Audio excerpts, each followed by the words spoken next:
I'm in Trafalgar Square, and behind me right now is 726 faces of transgender and non-binary people. Is this something that we really want on English soil? Do we really want this in London?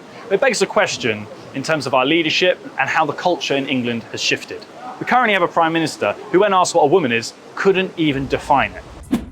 So you've previously agreed that it's transphobic to say that only women have a cervix. What constitutes being a woman to you? Thank you for this question, because it is always a sensitive issue. Let me start by saying the blindingly obvious. For 99.9 something percent of women, it's all biological and it's very straightforward, and the Labour Party has fought for women's rights for a very, very long time. And we will fight for women's rights going into the future. So that's, in a sense, very straightforward. But as you will all know, there are a small number of people who do not identify with the gender that they were born into. And it can be incredibly stressful.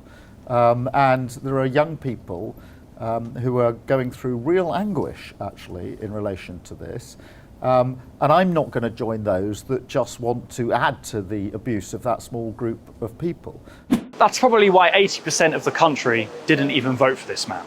It's not a battle of left and right anymore. It's a battle of who's sane and who's insane. And if you ask me, allowing this to be put in Trafalgar Square is utterly ludicrous. Young people have to walk past this statue, ask mummy and daddy what it is, and then ask the question, what is a transgender person? Why do kids even need to know that? It's insane. And the thing is, the process of which it takes to get to that stage of being a transgender individual takes the mutilation of your body, the cutting off of breasts, the cutting off of your genitals. This isn't art. This is a political statement that enforces something truly grim. This has got to come to an end. We need to raise our voices. We need to raise some sort of awareness. We need to raise some sort of a fight back against ridiculous political statements like this.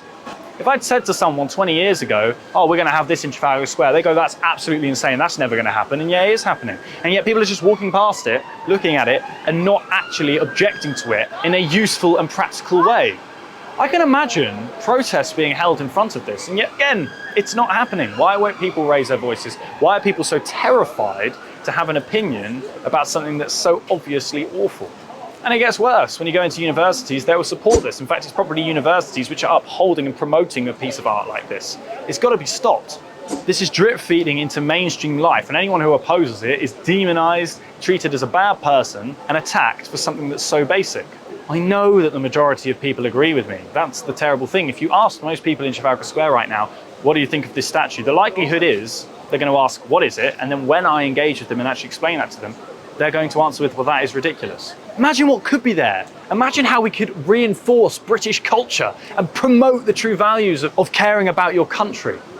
I'm ashamed to say that this is situated in one of the greatest landmarks within London, and that people visit our country and are met with this utterly absurd block of balderdash. You have to meet it with a sense of humour, but also you've got to be extremely serious about how this affects young minds and how this is being drip fed into education, and why we have a leader who actually can't define what a woman is. It's insane. I can't believe that this is the reality. And I can't believe that a video like this is even being made.